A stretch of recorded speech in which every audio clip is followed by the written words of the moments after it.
Hi friends, ఈ వీడియోలో మనము రోజువారీ రాశి ఫలాలలో తులారాశి వారి గురించి తెలుసుకుందాం. అంతకన్నా ముందు చిన్న రిక్వెస్ట్ ఫ్రెండ్స్, ఈ వీడియో మొదటగా చూస్తున్నట్లయితే లైక్ చేయండి, షేర్ చేయండి, అలాగే సబ్స్క్రైబ్ చేయడం అసలు మర్చిపోవద్దు. మీ యొక్క సపోర్ట్ నాకు ఎంతో అవసరం. ఇక ఈరోజు తులారాశి వారికి చూసుకున్నట్లయితే చేపట్టిన పనులన్నీ కూడా మందకూడిగా సాగుతాయి. అలాగే అనేక రకాలుగా ఆటంకాలను ఎదుర్కొంటారు. ఇక ఎవరైతే దూర ప్రయాణాలు చేస్తున్నారో ఆ ప్రయాణాలను వాయిదా వేయడం మంచిది. ఎందుకంటే అడుగడుగున ఆటంకాలు కనిపిస్తున్నవి మరియు వాహన ప్రమాద సూచనలు ఉన్నవి కాబట్టి తగిన జాగ్రత్తలు తీసుకోండి. ఇక రావాల్సిన ధనం సకాలంలో అందక నిరాశ చెందుతారు. వ్యాపారస్తులు ఎవరైతే ఉన్నారో వారి యొక్క వ్యాపార వ్యవహారాలలో శ్రమ అధికమవుతుంది. ఇక వృధా ఖర్చులు పెరిగే అవకాశం కనిపిస్తున్నందున కాస్త పొదుపు చేయడం ద్వారా ఈ సమస్య నుండి బయటపడవచ్చు. అలాగే వృత్తి ఉద్యోగాలలో ఎవరైతే ఉన్నారో వారు ఇతరుల నుండి ఊహించని మాటలను వినవలసి వస్తుంది. ఇక ఈరోజు తులారాశి వారికి అత్యధికంగా అవరోధాలు, అవమానాలు అనేవి ఎదురయ్యే అవకాశం కనిపిస్తున్నందున కాస్త ప్రశాంతంగా ఉండండి. ఇక విద్యార్థులకు విద్య నష్టం, ఉద్యోగస్తులకు ఉద్యోగ నష్టం, అలాగే వ్యాపారస్తులకు వ్యాపార నష్టం అనేది కనబడుతుంది. అలాగే ఈరోజు తులారాశి వారు విలువైన వస్తువులను, ధనాన్ని పోగొట్టుకునే అవకాశం ఉన్నందున వాటి విషయంలో జాగ్రత్త వహించండి. ఇక అనారోగ్య సమస్యలు వేధించే అవకాశం కనిపిస్తున్నందున ఔషధ సేవనం చేయండి. తగ్గకపోతే వైద్య సంప్రదింపులు చేయడం మీకు మేలు చేస్తుంది. ఇక ఈరోజు సినీ రంగం వారికి, రాజకీయ రంగం వారికి అవమానాలు తప్పకపోవచ్చు.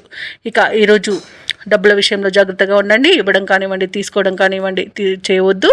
ఒకేలా మీరు డబ్బులు ఇతరులకు ఇచ్చినట్లయితే తిరిగి వచ్చే అవకాశం కూడా లేదు. ఇక షేర్ మార్కెట్లో ఎవరైతే పెట్టుబడులు పెడుతున్నారో వారికి నష్టాలను ఎదుర్కొనే అవకాశం కనిపిస్తున్నందున ఈరోజు పెట్టకండి. అలాగే ఆస్తి వివాదాలు ఇంకా ముదిరే అవకాశం కనిపిస్తుంది. కోర్టు వ్యవహారాలు కూడా తలకు చుట్టుకునే అవకాశం కనిపిస్తున్నందున కాస్త జాగ్రత్తగా ఉండండి. ఇక మీరు కోర్టు బయటే రాజీ చేసుకోవడానికి ప్రయత్నించవచ్చు. ఇక తులారాశి వారికి ముఖ్యమైన పనులలో అవరోధాలు అనేవి కనిపిస్తున్నవి. ఆదాయానికి మించిన ఖర్చులు అనేవి కనిపిస్తున్నవి. అలాగే కుటుంబ సభ్యులతో విభేదాలు కలిగే అవకాశం ఉన్నందున కాస్త ప్రశాంతంగా ఉండండి. ఇక ఆకస్మిక ప్రయాణాలు కూడా చేయవలసి రావచ్చు కాబట్టి సంసిద్ధమై ఉండండి.